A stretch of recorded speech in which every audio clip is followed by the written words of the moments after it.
हमने पिछले लेक्चर्स में बहुत सारी एडिटिंग के ऊपर बात की, हमने सॉफ्टवेयर पे बात की, हमने कुछ और एस्थेटिकली कुछ कॉन्सेप्ट्स को, कुछ थ्योरेटिकल पार्ट को समझा। आप लोगों को इस कोर्स से पहले शायद ये लगता हो कि आपने जस्ट सॉफ्टवेयर ही ऑपरेट करना है और उसके बाद आप लोग एडिटिंग सीख सकते हैं, लेकिन मुझे उम्मीद है आपको आइडिया हो चुका होगा कि ऐसा बिल्कुल नहीं है। उसके साथ साथ प्रोजेक्ट की मैनेजमेंट, कुछ एस्थेटिकली कट्स को समझना, कंटेंट को देखना कि क्या सही है क्या गलत है, और फिर उसके बाद अपना डिसीजन लेना कि कहाँ पर आपको कट लगाना है, कहाँ पर आपको डिसॉल्व करना है और कहाँ पर कौन सा वर्कफ्लो बेस्ट सूट करेगा। तो इसी बात को आगे लेके चलते हुए अभी जिस लेक्चर में जो हम बात करने लगे हैं वो बेसिकली इन्हीं ट्रिक्स और टिप्स के ऊपर है कि कौन सी चीज़ें इस्तेमाल करने से आपका वर्कफ्लो मज़ीद बेहतर हो सकता है। कुछ इसमें हम बात करेंगे प्रोजेक्ट मैनेजमेंट से रिलेटेड, कुछ हम बात करेंगे वर्क फ्लो, और कुछ और बाकी आर्काइवल रिसोर्सेज की मैनेजमेंट के बारे में। आइए देखते हैं। तो टिप्स एंड ट्रिक्स पार्ट 1 में सबसे पहले हम बात करते हैं अपनी प्लेबैक रेजोल्यूशन के ऊपर। आप देख सकते हैं आपका प्रोग्राम विंडो में यहाँ पर आपके पास एक ऑप्शन आ रही है। इसको अगर आप ड्रॉप डाउन करेंगे तो आपके पास हाफ और 1/4 और इसी तरह से दो ऑप्शंस आपके पास बंद हैं। जिस तरह से आपकी प्लेबैक वाली फाइल अगर और हैवी होगी तो ये ऑप्शंस भी आपके पास एक्टिव हो जाएंगी। तो बेसिकली ये करता क्या है कि अभी आप जब इसको फुल पे रखते हैं और आप इसको यहाँ से प्ले करेंगे तो आपको फुल रेजोल्यूशन यहाँ पर ये दिखाता है। जिस तरह से जो एक्चुअल आपकी फ़ाइल है उसी सेम क्वालिटी में उसको प्ले करता है। लेकिन अगर आप अक्सर ये एक्सपीरियंस करेंगे कि कोई फ़ाइल जो आप प्ले करेंगे वो थोड़ा सा अड़ सकती है, थोड़ा सा वो स्टक हो सकती है और उसमें आप कह लें थोड़ा सा ब्रेक आ जाएगा। तो उसका मतलब क्या होता है कि वो जो फ़ाइल है वो थोड़ी सी उसकी रेजोल्यूशन ज़्यादा है और मे बी जो आपके सिस्टम की रिक्वायरमेंट है वो बहुत ज़्यादा सिस्टम अच्छा नहीं है। तो वो प्लेबैक में थोड़ा सा आपको लैग दे सकती है। तो उसके लिए आप क्या कर सकते हैं कि आप जस्ट इसको अगर यहाँ से हाफ पे करेंगे तो वो थोड़ी सी यहाँ से क्वालिटी को डाउन कर देगा आपको, लेकिन वो बाय सिर्फ डिस्प्ले के लिए आपको कर रहा होगा, ना कि वो आपकी एक्चुअल फाइल को या टाइमलाइन पर इसकी क्वालिटी को डिक्रीज कर रहा हो। वो सिर्फ प्लेबैक के लिए आपकी क्वालिटी कम कर देगा। आप इसको प्ले करें और अगर बाय चांस आपकी फ़ाइल इस पे भी सही नहीं चलती, स्मूथ नहीं चलती, तो आप चाहें तो उसके बाद इसको 1/4 पे भी रख सकते हैं। तो इस वक्त थोड़ा सा आपको वो ब्लर ज़्यादा दिखाएगा प्लेबैक में, और उसके बाद जब आप पॉज करेंगे, जब आप रोकेंगे, तो वो क्वालिटी दोबारा से इसको स्मूथ कर देगा। तो ये सिर्फ आपके प्लेबैक के लिए है कि कोई भी इफेक्ट आप अप्लाई करते हैं या कोई भी चीज़ ऐसी है जो आप देखना चाह रहे हैं और आपके पास यहाँ पर एडजस्टमेंट लेयर भी लगी है, इसमें बाकी इफेक्ट्स भी लगे हैं जिसकी वजह से वो उसको बहुत हैवी कर बैठा है, तो आप उसको इस तरह से प्लेबैक करके देख सकते हैं। सेकेंडली मैं आपको एक और चीज़ जो मेरी सेकंड इस वक्त आपके पास टिप है वो ये है कि हमने अक्सर बात की थी पोजीशन की, स्केलिंग की और सारी जहाँ पर हमारे पास बेसिक बाय डिफ़ॉल्ट प्रॉपर्टीज़ हैं उनकी रोटेशन वगैरह की। तो उसमें हमने जब भी इसका स्केल अप स्केल डाउन किया तो आपने देखा होगा कि हमने इसको यहाँ पर वैल्यूज़ को जाके हमने बेशक माउस से ड्रैग करके कर लिया, या फिर हमने मैन्युअली यहाँ पर अगर हम इसको बढ़ाना चाहते थे मे बी 1 to 5% हमने कर दिया, तो आप देख सकते हैं यहाँ से जूम हो गया, यहाँ से ये रीसेट होता है। तो इसका एक तरीका मैं आपको और बता देता हूँ। कोई भी ऐसा इफेक्ट आपके पास जिसमें आपके पास इस तरह की ऑप्शन हो, अगर मैंने यहाँ से इस मोशन के टैब पे क्लिक किया है तो आप देख सकते हैं कि इसके एजेस पे आपके पास ट्रांसफॉर्म के ये डॉट्स ऐड हो गए हैं और आपके पास पूरा एक बॉर्डर इस तरह से बना आ रहा है। अब आप इसको अपने माउस से स्केल अप, स्केल डाउन और पोजीशन भी आप इसकी चेंज कर सकते हैं। इस तरह से मैं इसको इस वक्त माउस से भी कर सकता हूँ, और ये बहुत हेल्पफुल रहता है आपके लिए अगर आपने किसी स्पेसिफिक चीज़ के साथ किसी चीज़ को अलाइन करना हो या फिर आपने इसको मूव करना हो, तो आप इसको यहाँ से इस तरह से माउस से भी कर सकते हैं। आप देख रहे हैं कि मैंने इसको स्केल को भी मॉडिफाई किया और साथ में मैंने इसकी पोजीशन को भी चेंज किया। तीसरी चीज़ मेरे पास आपके लिए है कि आपके पास यहाँ पर नीचे भी एक जूम करने की ऑप्शन मौजूद है। आप देख रहे हैं कि अभी हमने इसको फिट पे सिलेक्ट किया हुआ है, तो जो भी आपकी वीडियो है इस वक्त फिट पर है और ये आपको बिल्कुल इस तरह ही आपकी फाइनल आउटपुट बनेगी। अगर आपने इसको जूम इन जूम आउट किया हुआ हो तो वो आपने उसको एक्चुअल में ही किया हुआ है। जब आप इसको एक्सपोर्ट करेंगे तो आपके पास इस तरह से ही इतने फ्रेम में वो फाइल आएगी।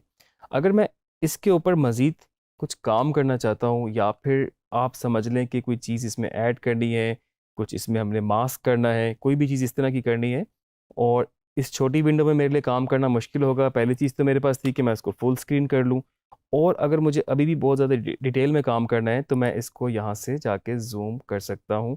अगर मैं इसको 150 करूँगा तो आप देख रहे हैं कि मेरे पास ये क्लिप इतना जूम हो गया है। यहाँ पर जूम करने से फिजिकली वो उस क्लिप को जूम इन नहीं करेगा, वो सिर्फ आपके प्रीव्यू के लिए करेगा। और इस तरह से अगर आपको और ज़रूरत हो, आप इसको 200% पे जाके, और आपने कोई मास्किंग करनी हो या आपने कोई इफेक्ट अप्लाई करना हो या आपने कोई भी ऐसा और एलिमेंट ऐड करना हो, तो आप इस तरह से जूम इन करके डिटेल में काम कर सकते हैं।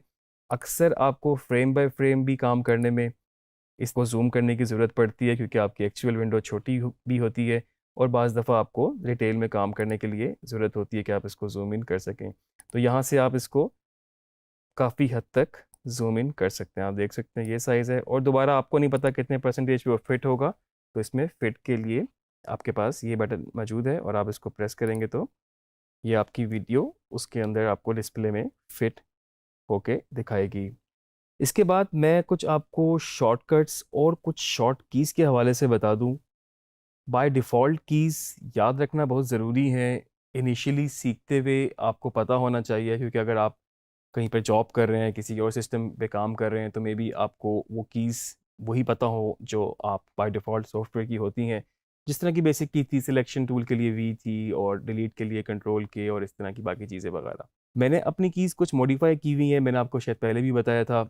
अक्सर कभी मैं मल्टी लेयर में काम कर रहा हूँ, तो मुझे जिस तरह के इस स्क्रिप्ट के ऊपर अगर मेरे पास ये है और मुझे देखना हो इसके नीचे क्या है, मैं इसको डिसेबल कर सकता हूँ। अब डिसेबल मैं बहुत ज़्यादा यूज़ करता हूँ, इनेबल को बेसिकली अनचेक करना होता है, तो आप राइट क्लिक करेंगे और आपको नीचे वाला क्लिप नज़र आएगा। तो इसके लिए भी मैंने शॉर्ट की रखी हुई है, मैंने अपनी शिफ्ट और टिल्डा रखी हुई है।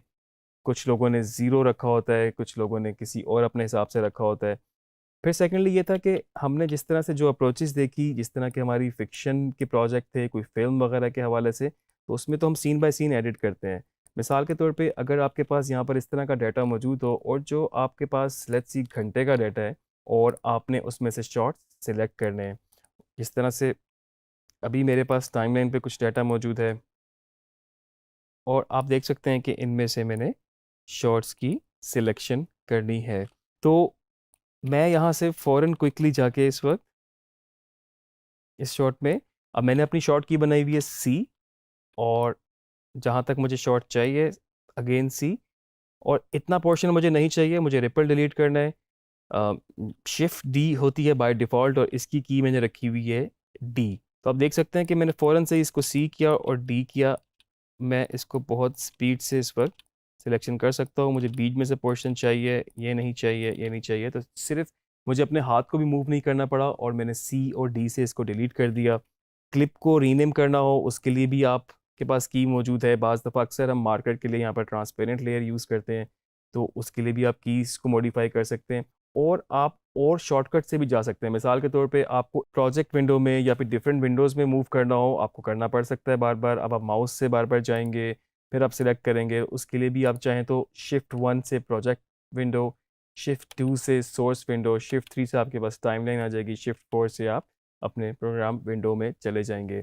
तो ये जितनी भी कीज़ हैं, ये बहुत हेल्प आउट करती हैं आपके काम को हैसल फ्री बनाने में। आपका वर्क फ्लो स्मूथ रहता है, और ये जो कीज़ हैं आप इसको मॉडिफाई भी कर सकते हैं। और फर्दर आपको अगर इन कीज़ का नहीं पता, आपको थोड़ा सा उस कमांड का बताओ, आप यहाँ पर उस कमांड को टैप करेंगे। मिसाल के तौर पे रिपल डिलीट की हमने बात की थी, तो मैंने जस्ट यहाँ पर रिपल डिलीट लिखा। इस वक्त ये मुझे शो कर रहा है कि एडिट के अंदर ये रिपल डिलीट जो है, इसकी शॉर्ट की जो है वो डी है। अगर मैं इसको चेंज करना चाहता हूँ, तो मैं यहाँ पर एक मैंने क्लिक किया, और इसको डबल क्लिक करके मैं यहाँ पर मे बी एस मैंने अगर रखना चाहता हूँ, मैंने एस रख दी। मुझे इंडिकेट भी कर रहा है कि एस जो है इस वक्त स्नैप इन टाइमलाइन की ऑप्शन है, तो अगर आप वो करेंगे तो वो चेंज हो जाएगी। तो आप पे डिपेंड करता है आपने जिस तरह से रखना है। आपने डी को बंद करना है, आप इसको क्रॉस कर दें। एस ही रखना है तो आप यहाँ से इसको ओके कर लें। और अगर आपके पास इस तरह से ही बहुत ज़्यादा मल्टीपल कीज़ हैं जो कि आपने चेंज की हैं, जिनको आपने एडिट किया है, आप उसको यहाँ से सेव एज़ करेंगे, और आप उसको अपने नाम से या किसी भी नाम से रखेंगे, तो वो आपके सिस्टम में सेव हो जाएगी। आपको बार बार दोबारा कीज़ चेंज करने की ज़रूरत नहीं होगी, और आप उसको इस तरह से यूज़ कर सकते हैं। इसके बाद मैं आपसे बड़ी इम्पॉर्टेंट बात शेयर करना चाहूँगा जो कि प्रोजेक्ट की मैनेजमेंट के हवाले से है। आप जिस तरह सॉफ्टवेयर पे काम कर रहे होते हैं तो आपका प्रोजेक्ट करप्ट भी हो सकता है, हैंग भी हो सकता है बीच में। कोई इफ़ेक्ट इस तरह का लगाया जो कि टाइमलाइन पे उसने उसको एक्सेप्ट नहीं किया, या कोई फॉर्मेट इस तरह का आ गया जिसकी वजह से आपके बैक एंड पे प्रोजेक्ट करप्ट हो जाता है, या फिर आप समझ लें कि कोई आपको लाइट का कोई झटका पड़ा, आपका सिस्टम रीस्टार्ट हुआ है। तो उसके लिए आपको थोड़ा-सा अपने प्रोजेक्ट को मैनेज रखना पड़ता है। मेरा तरीका ये होता है कि जिस तरह के मैंने एक प्रोजेक्ट, आप देख सकते हैं कि ये इसका पाथ यहाँ पे लिखा आ रहा है, डीजी स्किल्स, और आगे फ़ोल्डर है डीजी स्किल्स 1 2 3, फिर प्रोजेक्ट का फ़ोल्डर है और मेरे प्रोजेक्ट का नाम है डीजी स्किल्स 1 2 3। ये मेरा एक प्रोजेक्ट है जो कि चल रहा है। अब इस पाथ पे मैं आपको लेके जाता हूँ, आपको कुछ और फ़ोल्डर्स भी नज़र आएँगे। आप देख सकते हैं ये प्रोजेक्ट का फ़ोल्डर था मेरे पास, और इस प्रोजेक्ट के साथ-साथ यहाँ पर मेरे पास कुछ और फ़ोल्डर्स भी मौजूद हैं। अगर आपका प्रोजेक्ट क्रैश कर गया है और आपने दोबारा उसको रीस्टार्ट किया है और उसने कोई आपको एरर दे दिया कि वो करप्ट है, तो आपके पास एक सेकंड ऑप्शन ये मौजूद है, ऑटो सेव का फ़ोल्डर, जो कि जो भी आपका प्रोजेक्ट का पाथ होगा वो ऑटोमेटिकली यहाँ पर ये फ़ोल्डर बन जाएगा। और आप देख सकते हैं कि ये डेट और टाइम के हिसाब से कितने ज़्यादा वर्जन्स यहाँ पर मौजूद हैं। आप ऑटो सेव अपनी मर्ज़ी के टाइम का भी लगा सकते हैं, आप अपनी मर्ज़ी के वर्जन्स का भी लगा सकते हैं कि कितने वर्जन्स आपने सेव करने हैं।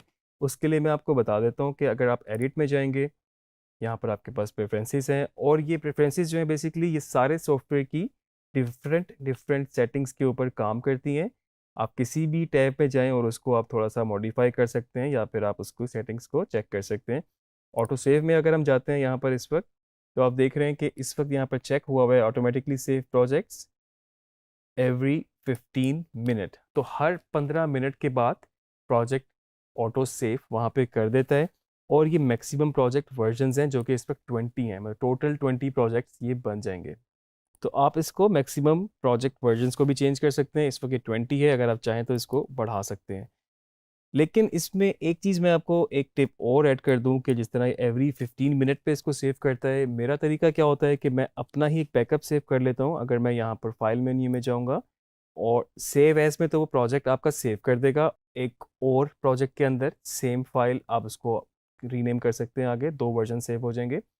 तो मैं इसको करता हूँ सेव अ कॉपी, और जिस तरह ये डीजी स्किल 1 2 3 मेरा प्रोजेक्ट चल रहा है, और इसके आगे जो मेरा पैटर्न होता है वो बीयू का मतलब बैकअप।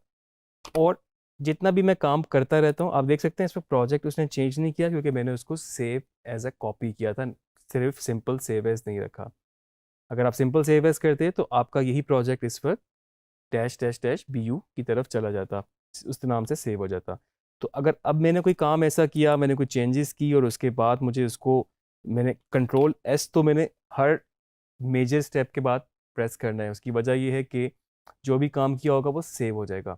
और जो बैकअप सेव करना है उसके लिए मैं सेव एज़ अ कॉपी, जिसकी शॉर्ट की है कंट्रोल ऑल्ट एस, हर थोड़ी देर बाद या फिर एक मेजर स्टेप के बाद, एक मेजर एडिट के बाद मैं इसको सेव करता हूँ, और इसके ऊपर मैं दोबारा ओवरराइट कर लेता हूँ। तो ऑटो सेव पे मैं बहुत ज़्यादा डिपेंड नहीं करता, क्योंकि आपको नहीं पता वो जो लास्ट 15 मिनट जिसमें आपने पता नहीं कितना मेजर काम किया हो, मेबी उस 15 मिनट के जो आखिरी 5 मिनट थे उसमें मेजर काम था और उसने लास्ट 15 मिनट वाला सेव किया है, तो आपका मेजर काम मिस हो सकता है। लेकिन फिर भी ये एक बेहतरीन चॉइस है जिसमें आप अपने प्रोजेक्ट के पिछले वर्जन्स में भी जा सकते हैं। हमने बात की थी प्रेफ़रेंसेस की, हम थोड़ी-सी इसकी और भी मेजर ऑप्शन देख लेते हैं। और इसमें आपके पास जिस तरह जनरल में कुछ सेटिंग्स हैं, बाकी अपीयरेंस की हमने बात की, ऑडियो की कुछ ऑप्शंस मौजूद हैं, और आप देख सकते हैं कहीं पर भी आपको कोई प्रॉब्लम हो, अगर आप उसको मॉडिफ़ाई करना चाहें, कोई बाय डिफ़ॉल्ट सेटिंग को, आप यहाँ पर उसको चेंज कर सकते हैं। हमने ग्राफ़िक्स टैब को भी देखा था, जब हमने उर्दू टाइपिंग की थी, हमें यहाँ से चेंज करना पड़ा था। उसके अलावा यहाँ पर कैशे, बड़ी इम्पोर्टेंट चीज़ इस वक़्त। अक्सर ये होता है कि आपके जो प्रोजेक्ट होता है उसके बैक एंड पे वो कुछ रेंडर फाइल्स भी बनाता है, जिस तरह से ये ऑटो सेव भी बना रहा है, और कुछ वेव फॉर्म कैशे भी सेव करता है ऑडियो की। आपने अक्सर नोट किया होगा कि जब आपने अपनी कोई फाइल को इंपोर्ट किया तो यहाँ पर एक छोटा सा ब्लू आपके पास चलता है, और वो बेसिकली क्या होता है आपके पास, जो उसकी वेव फॉर्म कैशे जनरेट करता है, और उसकी बैक एंड पे वो एक स्पेस ऑक्यूपाई कर रहा होता है। तो ये जो कैशे विंडो है मीडिया कैशे की, इसमें आप देख सकते हैं कि आप इसमें डेडिकेटेड स्पेस दे सकते हैं। बाय डिफ़ॉल्ट जो इस वक़्त ये मीडिया कैशे जा रही हैं, वो आपके सिस्टम के अंदर जाती हैं, जो कि app data, roaming, Adobe, common और आगे इस तरह से जा रही हैं। आप चाहें तो इसको चेंज कर सकते हैं। जितनी पुरानी कैशेस बनी हुई आप इसको डिलीट कर सकते हैं। इनको डिलीट करने से नुकसान ये होगा कि हो सकता है आपको ये कंफर्मेशन दोबारा मांगे, या जो भी रेंडर फाइल्स थी वो भी दोबारा से रेंडर आपको करनी पड़े। तो होता क्या है, अक्सर लोगों के सिस्टम थोड़ा सा प्रॉब्लम करना शुरू हो जाता है, उनको पता नहीं चलता, तो उनकी कैशे फुल हो चुकी होती हैं। कैशे फुल होने का मतलब ये है कि हार्ड ड्राइव की स्पेस बहुत ज़्यादा ऑक्यूपाई हो चुकी होती है, इतनी स्पेस भी नहीं मिली होती कि पीछे सॉफ्टवेयर फंक्शन कर सकें। और इसके अलावा नीचे मेरे पास कैशे की मैनेजमेंट की भी ऑप्शन है कि अगर इसको मैं चेक कर दूंगा तो ये 90 डेज़ में इसको ऑटोमेटिकली डिलीट कर देगा। आप इसके डेज़ कम भी कर सकते हैं। और oldest cache when cache exceeds 23 GB, अगर आप इसको भी चेक करते हैं कि इस साइज़ से ज़्यादा अगर कैशे का साइज़ बढ़ा तो आप उसको डिलीट ऑटोमेटिकली कर दें। ये आपके अब तो मोबाइल फ़ोन्स में, एंड्रॉयड में भी ये सारी चीज़ें मौजूद हैं, क्योंकि बैक एंड पे जो भी सॉफ्टवेयर आप यूज़ कर रहे होते हैं पीछे वो उसकी कुछ वर्किंग फाइल्स बना रहा होता है। इसके अलावा आपके पास मेमोरी की ऑप्शन है, जिसका मैं आपको थोड़ा सा बता दूं। मेमोरी से मतलब इसमें रैम है, और जितनी आपके पास इंस्टॉल्ड रैम है वो यहाँ पे शो कर रहा है। इस वक्त 16 GB रैम है इस सिस्टम के अंदर। आप इसमें डेडिकेटेड रैम इसको असाइन कर सकते हैं, और आप ये भी डिसाइड कर सकते हैं कि बाकी सॉफ्टवेयर्स के लिए आपको कितनी रैम चाहिए। देखें, जब आप काम कर रहे हैं एडिटिंग का या आफ्टर इफेक्ट का या फिर ऑडिशन में या कोई भी एडोबी के किसी भी सूट में से किसी भी सॉफ्टवेयर के अंदर, तो उसको रैम ज़्यादा रिक्वायर होती है। अब बाय डिफ़ॉल्ट इसने इसको यहाँ पर, क्योंकि एक रेशो इसने बनाई हुई है कि इस वक्त 16 GB रैम है, तो 13 GB रैम डेडिकेटेड है इन सारे सॉफ्टवेयर्स के लिए जो कि एडोबी के सॉफ्टवेयर्स हैं, और बाकी कोई सिस्टम के फंक्शंस वगैरह बाकी चीज़ों के लिए 3 GB रैम इस वक्त यहाँ पर दी हुई है। अगर यहाँ से 3 की जगह हम इसको 8 कर देंगे तो आप देख रहे हैं कि बाकी 8 आपके पास यहाँ पर आ गई। हम इसको अगर यहाँ से और मज़ीद बढ़ा देंगे तो आप देख रहे हैं कि 2 GB आपके पास यहाँ पर सिर्फ एडोबी के लिए रह गई। और इसका मतलब 100% ये है कि आपका जो वर्क फ्लो, आपका जो काम है वो थोड़ा सा इफेक्ट होगा, और प्रोसेसिंग में चीज़ें टाइम लेंगी। तो आपने इसको मैक्सिमम रैम असाइन करनी है। अगर आपको ये कॉम्प्लिकेटेड लगता है तो आप इसको बाय डिफ़ॉल्ट ही रहने दें, लेकिन बाज़ दफ़ा कुछ ऐसे फीचर, कोई इफ़ेक्ट्स वगैरह पे आप काम कर रहे हो तो फिर आप इसको बढ़ा लें यहाँ से, क्योंकि आपको इसके साथ साथ आपको सिस्टम में भी बेसिकली रैम रिक्वायर होती है बाकी प्रोसेसिंग के लिए। टाइमलाइन की भी मैं आपको एक थोड़ी सी ऑप्शंस बता दूं यहाँ पर, जिस तरह के बाय डिफ़ॉल्ट आप अगर कोई ट्रांजिशन लगाते हैं, कंट्रोल D एक शॉर्ट की है बाय डिफ़ॉल्ट ट्रांजिशन की, तो बाय डिफ़ॉल्ट जिस तरह आपके पास क्रॉस डिज़ोल्व होती है वो डिज़ोल्व ऐड करता है। आप उसको अगर चाहें ट्रांजिशन से चेंज कर सकते हैं, और उसकी जो ड्यूरेशन है वो आप यहाँ से चेंज कर सकते हैं। मिसाल के तौर पे आपके पास टाइमलाइन पे बहुत सारे कट्स लगे हुए हैं और आपने सबके बीच में by default transition cross dissolve लगाना है। अब ये इस वक्त 30 फ्रेम्स का यहाँ से डिसाइड हुआ हुआ है, आपको लगाना है 12 फ्रेम का। अगर आप वहाँ से बारी बारी सब पे लगा के फिर उनकी ड्यूरेशन चेंज करेंगे तो बहुत ज़्यादा टाइम लगेगा। आप यहाँ से बाय डिफ़ॉल्ट ड्यूरेशन ही इसकी 12 फ्रेम कर देंगे यहाँ पे। तो आपने जहाँ भी कंट्रोल D यानी कि बाय डिफ़ॉल्ट ट्रांजिशन अप्लाई करनी है तो वो इतनी ड्यूरेशन का ही लगेगा। इसी तरह से आपके पास ऑडियो ट्रांजिशन की भी मौजूद है। स्टिल इमेज जब आप इसमें इंपोर्ट करते हैं तो 5 सेकंड का टाइमलाइन पे रखा जाता है वो। अगर आपके पास बहुत सारे इमेजेस हैं और आपको 3-3 सेकंड रखने हैं, आपने डिसाइड किया हुआ है पहले से ही, तो आप यहाँ से उसको भी चेंज कर दें, तो जो भी टाइमलाइन पे आप रखेंगे वो 3 सेकंड का आएगा।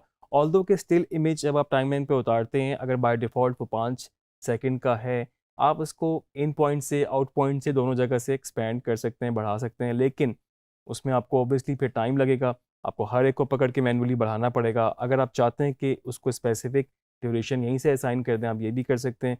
तो इस तरह की बेतहाशा आपके पास ऑप्शंस मौजूद हैं। मेरा ख्याल से थोड़ा सा इनको मास्टर करने से आपका ओवरऑल वर्क फ्लो बहुत बेहतर हो सकता है, आपकी जो फ्रस्ट्रेशन है एडिटिंग में वो बहुत कम हो सकती है, और मुझे उम्मीद है कि आपकी फाइनल आउटपुट पे भी काफ़ी ज़्यादा फ़र्क पड़ेगा। थोड़ी सी टिप्स और ट्रिक्स हमारे पास और भी हैं, हम अपने नेक्स्ट लेक्चर में उनके ऊपर बात करेंगे।